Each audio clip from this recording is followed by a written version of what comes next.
just to kick it off as well, we have four different products. So I typically don't have conversations that just deal with are on all four of our products. They complement each other, but they typically, we're talking about one product at a time per meeting, if that makes sense. Yeah, sure. um, let's see. The problem we solve, what we solve is offering away. You're turning in what we do into what we solve. That's a, Yeah, I know. I'm honestly, I have a lot of trouble with it. This is probably the most difficult um, way to brainstorm this, and I'm asking sure. people at my organization. I'm not getting good responses. I'm like, man, what do I got to talk to Brian. Yeah, yeah, and it is hard. Absolutely, no one has found it easy. So, so you're not Yeah, alone. yeah, yeah. Um, eh, so maybe what would be easier is like your previous employer. You don't have to say the name. What problem did they solve? Um, Or you want me to tell you? Maybe that would be yeah. So yeah, sure. they solve the problem of keeping track of to dos and automating manual steps so people don't get stuck. So even that sounds like what they do versus what they solve. Reps have the Mhm. problem of coming in and wondering what to do next. And instead of manually following up, that this can automate that process. So what I found is like, how are they doing it now? And what pain would they feel? Like with it, and I guess who are you selling to? What's the persona? The title? Typically, it'll be whatever in-house legal they have, general counsel, HR director, VP of HR. I focus on organizations that are under 1,000 employees in my band. So typically, it's like a department of one or a department of few that I'm working with, and then even like a compliance director or compliance officer. Okay. And I would say typically HR is who I talk to the most, and they're essentially either the board or the CEO or the C-suite is pushing the task down to them to be like, hey, go to these several different vendors, get a quote from, whistleblower hotline, policy management, training, or third-party due diligence software, and see what's going to be the best for our organization. okay. And that's kind of a red flag too, that they're asking for a quote before they know which one's the best match. Yeah, yeah, Yeah. absolutely. It, and do they view it as I'm sure they view it as a commodity, right? Or is that what you're running into? Yeah, I would say what I'm running into, there is a lot of, if you want to call it like inbound pull. So they've either heard of us from the previous employer that they've worked with, or maybe they got referred to us, or they found us on the website. Yep. Um, and they're getting recommended to us, which is good, obviously, which is awesome. But at the same time, they're shopping around, and they're probably, it's like hair on fire style, where the sense is, okay, we need this thing in place because this person, the board told us to do it. Let's make a decision now within the next couple weeks. I've had good success with the inbound stuff, and I think I could actually make my number based off of talking to customers and some of the inbound stuff that my SDR sends me, but I'm not going to crush my number. So there's no way that I would continue just going down those two paths. Yeah. So I'm reading it now and I'm thinking through. So let's take the whistleblower hotline. And some of the ways of getting to the problem you solve is what happens without you. So like if they don't have a hotline, what do people do? They probably go on social, they call the press. Yep, absolutely. Okay. So I think the problem you Or solve is preventing or giving employees an outlet that is constructive to the organization. Otherwise, what choice do they have but going to the press or social, which you have no control over?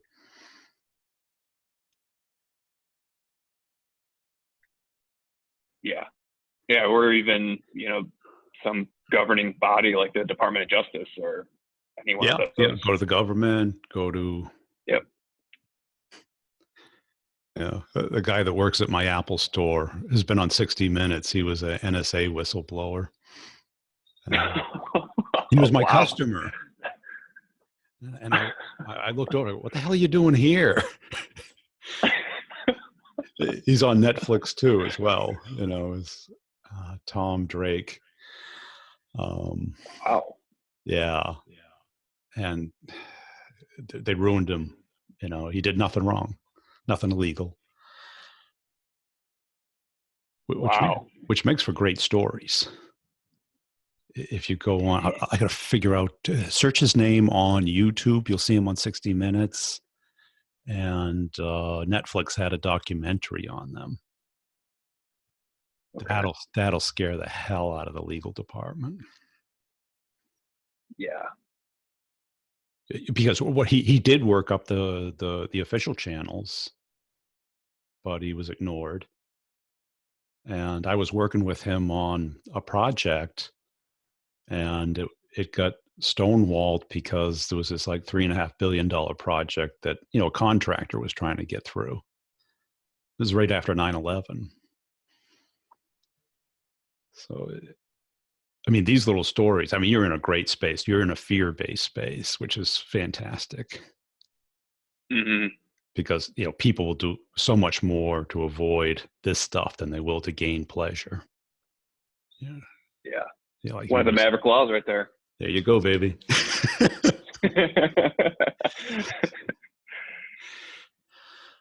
Yeah, so I think if you look at what happens if they don't solve this problem. Okay, the problem is employees need a way of expressing what's going wrong within the company without jeopardizing their job.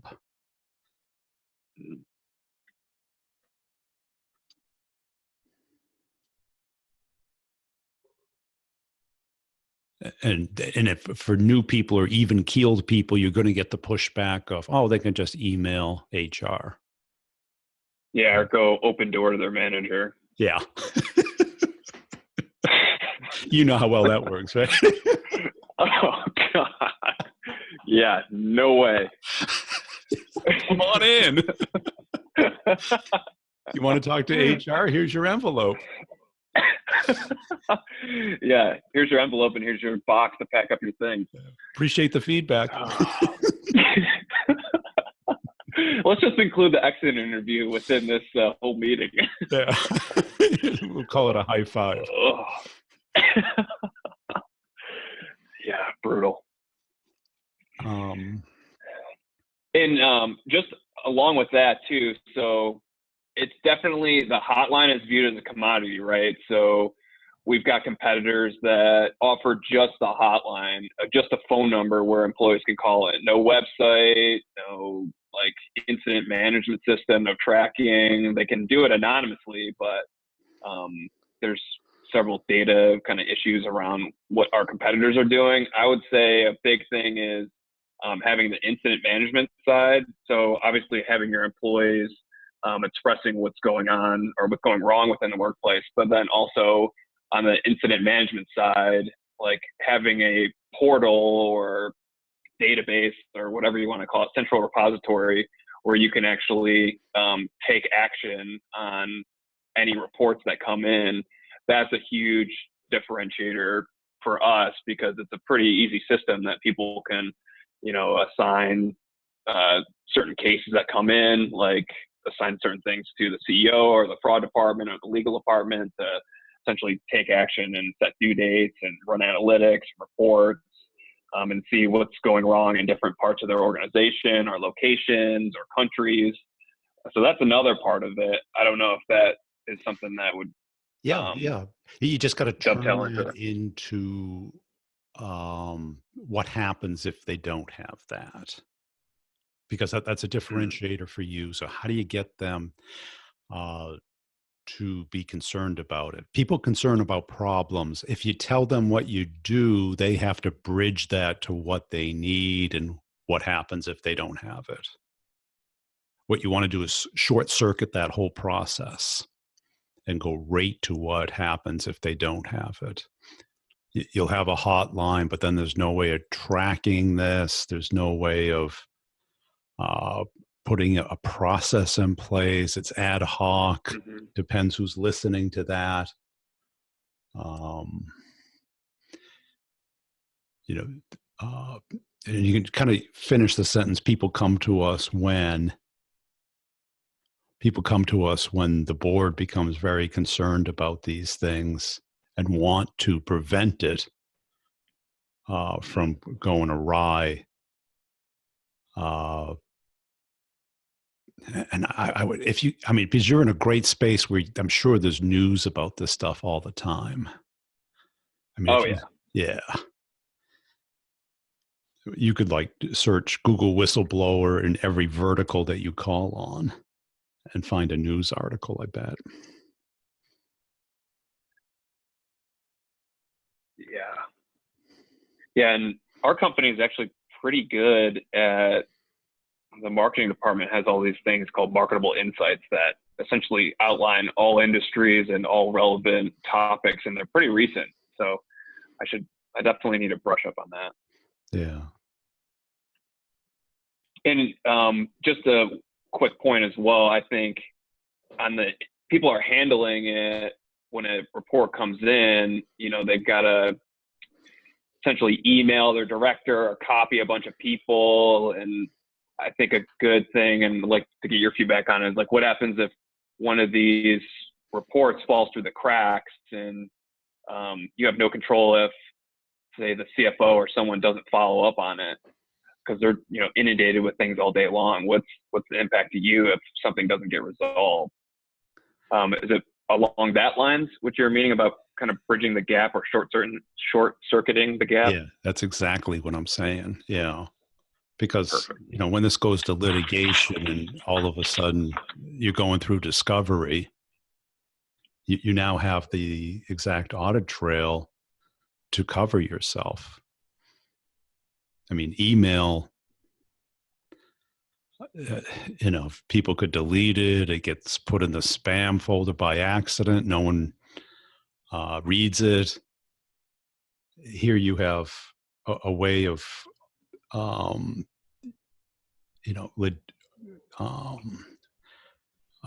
validating, auditing, and in this litigious world today, doing it right from the beginning is a whole lot easier than trying to repair it once it goes to litigation. And using that word, litigation and discovery, scares the hell out of people.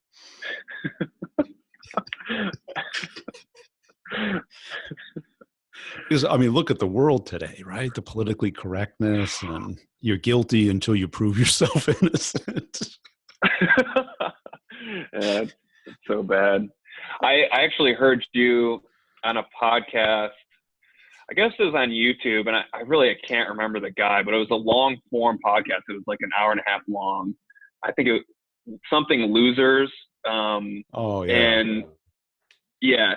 And the guy was like, yeah, what's your opinion on either this political stance or maybe it was around cryptocurrency? And you're like, I'm just, not educated enough to have an opinion on it. I'm like, wow, that's the best answer you could ever give somebody. But well, that's it. No one listens to me with my political opinions. Yeah. You make a great point there too. You're going to alienate half the population no matter what you say. Yeah. Or how right you are or how educated you are. Yeah, good point. Cool. So I think that gives me some good ammo for the hotline part of it. And I think you're in a great space in that people want to know that this stuff exists. and want to be educated about it. And you can take that tact. It's like, you guys may not be big enough or have any concerns about this, but I mean, given your experience, I'd love your feedback about what would be important.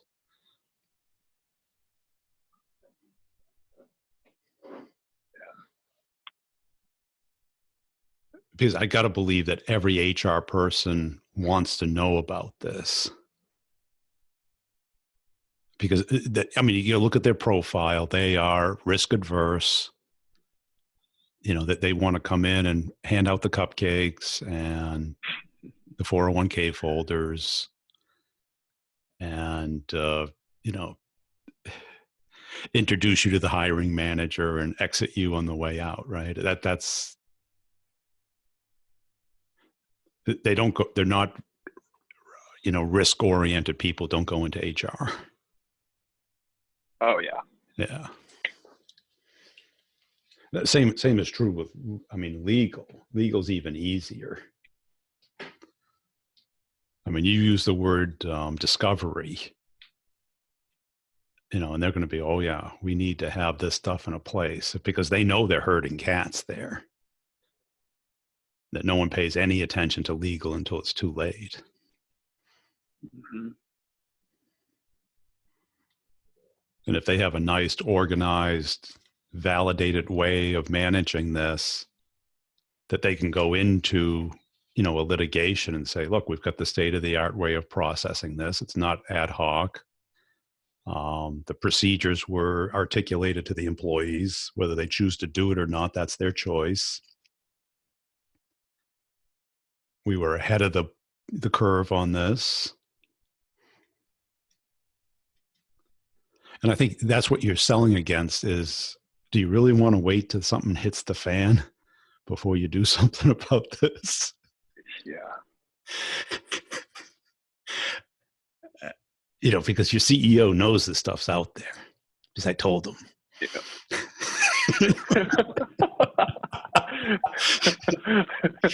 And you want to save the company money?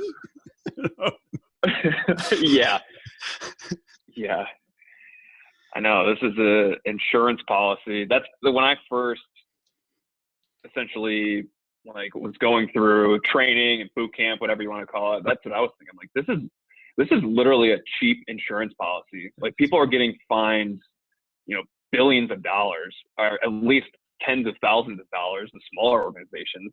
And a lot of the time, people don't think it's going to happen to them on these smaller organizations. So how would you kind of handle that? I know it would be good to have a couple stories in my back pocket, but specifically applicable to, say organizations that are 200 employees or something like that.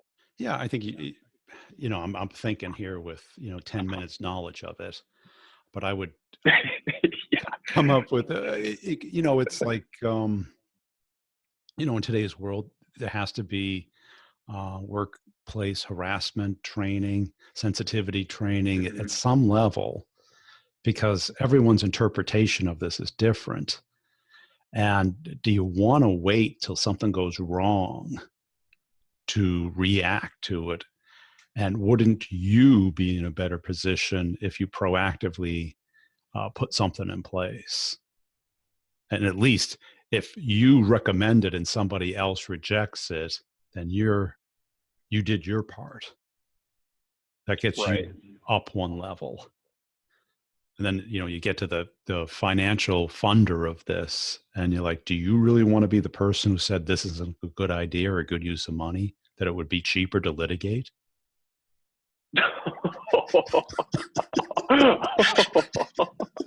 Oh man, maybe I'm overstepping my bound.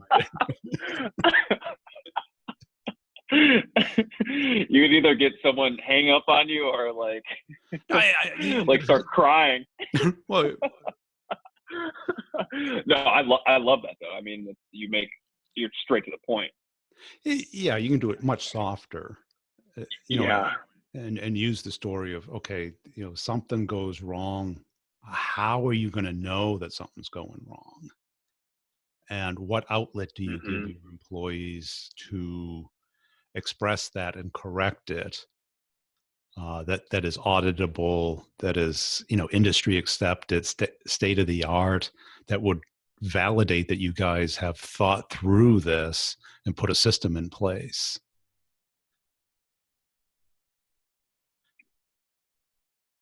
Now compare it to the alternative. Somebody, goes to the government, goes to the press, goes to social media, goes to Glassdoor, and all of a sudden your Yeah. reputation is in jeopardy just because you were trying to save some money.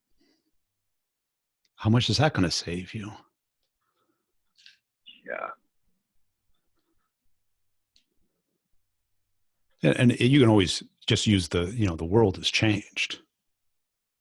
It used to be that, people would have the guts to just walk in the CEO's office and express this, but everybody today thinks everyone else can read their mind, and that should automatically correct the system, and they get aggravated because it doesn't.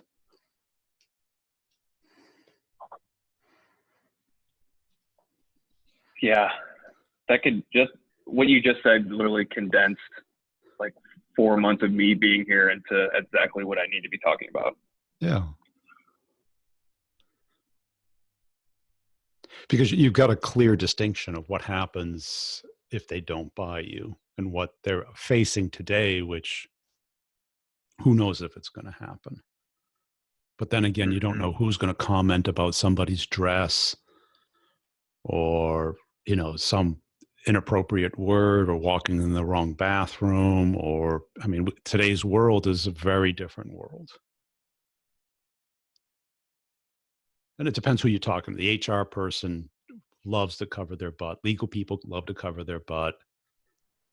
Um, it's going to go to somebody to pay for this. And there you have to just contrast it against the cost of not doing it. Of not doing it, it's a variable, it's a gamble. It's who knows. But you have car insurance, one for one reason, because the government requires, but the other reason is in case some drunk driver drives into your car. You didn't do anything wrong. Your car was in the wrong place. You have homeowner insurance because, who knows what's going to happen.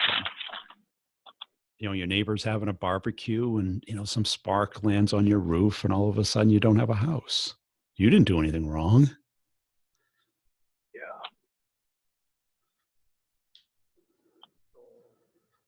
Yeah. All of a sudden you get an employee going to Mark Garrigus, saying, hey, I have the right to do whatever I want, don't I? Of course you do. Or Gloria Albright, or whoever those people are that can somehow find a problem with everybody. Yeah.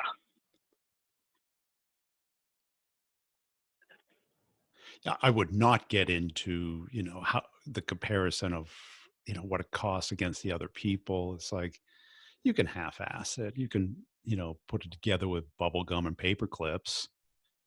But will that stand against a discovery and a litigation?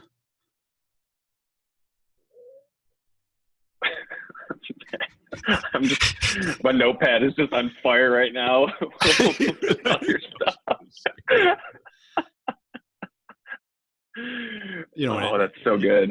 But it was in discovery, the opposing attorneys ask for everything, and keep asking for everything. Why? Because it annoys the other person to death. But in this case, you have something that's, you could stand it up and say, we have a system for this. We thought about this ahead of time. We wanted to put a system in place that people have an outlet for it. We weren't ignoring this issue. So I'm recording this so you don't have to like memorize it. Oh yeah. Because if you focus on what it does, instead of the problem it solves and the outcome that they get from it. Voicemail and email seem fine for right now.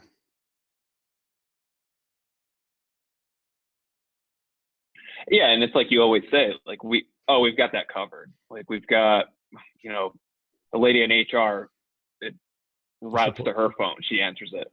Yeah, and she wrote a memo about it, and once a year she sends an email about it. Yeah. Yeah, and then you go, well, do you think that'll stand up? Because you got your reputation. What's that worth? It gets on Glassdoor, and all of a sudden you're not getting the good people anymore. Mm. It gets onto the internet, and the internet's written in pen. It's not written in pencil. There's no getting it off of there. Yeah. Yeah, it's forever. Yeah. And these Cool. things, yeah, that the sooner they're handled, the better. And you can use that. Look at that Tom Drake 60 Minutes interview, where he tries the official channels, goes nowhere. Then he goes to the Baltimore Sun, and then they publish it. He even went to Congress, and so what does the government do? Instead of like fixing it, they go after him as a traitor. They have no evidence. He did nothing wrong. He had no classified information. The FBI raids his house. He, goes to trial. He's found innocent. Now he's working at an Apple store. So who wins? Yeah, I bought some AirPods from him. He bought my MacBook Air from him. Yeah. Yeah. I used to sell him software, but it's crazy.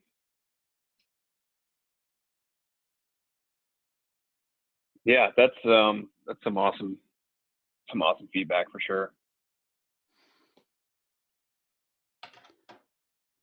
Yeah, because I'm sure the company's teaching you what the products do. Yeah, an overload of it. Yeah. And you'll need that at certain points. But that's not why they're going to buy it. Yeah. Yep.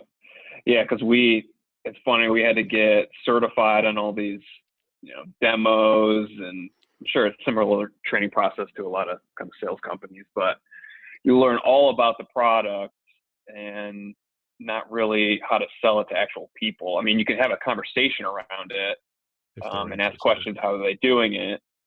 But yeah, actually kind of invoking this is just a different level. Because they're going to buy it for emotional reasons. Mm-hmm. And certainly the entry point people, they care about their stability, how well they sleep at night,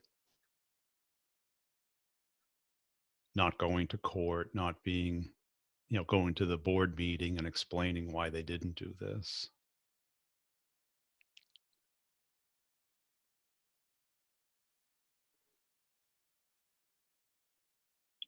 Yeah, and just building that up.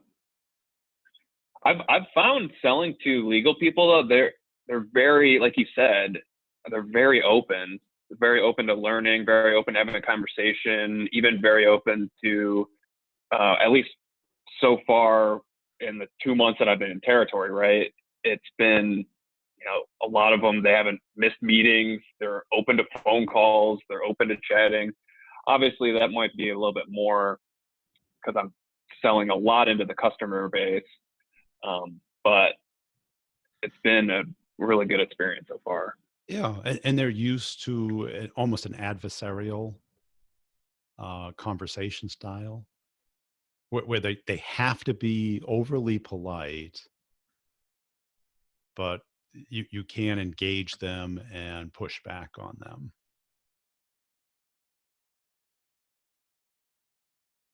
That's been, I've always had to deal with lawyers on license agreements and stuff. Mm. And they're kind of conditioned to be paid by the hour. So talking is easy for them. It's easy work. As opposed to salespeople who get paid by Yeah. results. Yep. And I think they want to be brought up to speed on new things like this. Yeah. And it's funny because it's like almost everything, but everything is so ever changing in this space, and they want to cover their butt in the sense where, hey, what's the newest things that are going on data privacy or cybersecurity or Yeah. XYZ? What's new news? I even had people be like, hey, I used to get emails from you guys and I don't get them for some reason. Can you sign me up in a newsletter? I really enjoyed that stuff. I want to keep up to date. Yep. So that's a good place to be for sure. Yeah, because essentially they're consultants. They're consulting the corporation on covering their butt. Mm, And if they're not, so you can play to that. I want to bring you up on the latest on these issues so you don't get caught off balance. They'll take yeah, that I love call. that. Yeah. Yeah, start the conversation, get the meeting right there. There you go. Right. Do they want to hear a pitch? No, but they do want to, Mm-hmm. hear what the latest is, any kind of prevention, any hot news.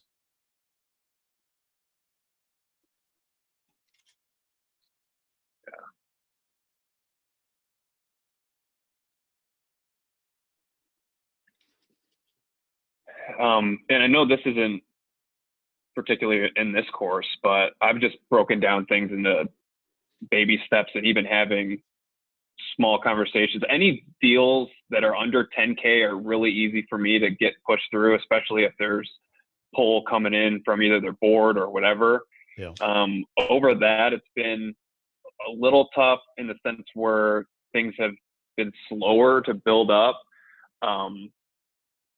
But just breaking things down, and this might be good just for the listeners to hear real quick, is, if you demo, propose, close, discovery, demo, propose, close on one call, like a lot of my colleagues are doing, they literally have no reason to talk to you, like you've been saying. So I just break those things into a couple of calls, and these people start loving me. And I had a lady call me, and I did a proposal that was due Friday, the 22nd of last week. And she's like, call me frantic, and I don't care if it comes in Friday. I just want it before the end of the month. And she's like, oh, the CEO, he got stuck in an ice storm, and I'm really sorry. I'm not going to get this done. I'll get it done for you Monday. I'm like, okay, that's no problem. It's out of your control. Of course, last night at 6 o'clock, she goes, hey, Michael, this is signed. Man. So just kind of, and I built up that relationship with her over several different, baby steps and times. Yeah, because you might get overconfident because you got to kind of separate out, how much urgency do they really have? Mm-hmm. Because once you give them that proposal and it expires in 30 days, they have no reason to talk to you for 30 days. But I think you're better off. It's like, well, how long would it take to go through the process? And they're going to underestimate. They're going to say 3 days. So if I gave you 7, is that fair? Oh, that's more than fair. Then have it expire on that 7th day. Put a time on it, 4:30 p.m. All these little tricks to get people thinking and urgency, especially if you get into like a transactional sale which you might have with an inbound. Mm-hmm. Because if you put the 30 and all of a sudden they don't talk to you for a month, a lot of stuff changes in a month in a company. Oh, there's somebody else in charge of HR right now, and you have to start all over again. They don't know why we're doing this, what we get out of it. Yeah, and that just prolongs the heck out of your sales cycle. Yeah. But I mean, this is a good type of sale where you can find like, where do you fit really well? Okay, then build a list of HR and then legal people within those companies, go through start the conversation, get the meeting. And I'm sure you have hundreds in your territory.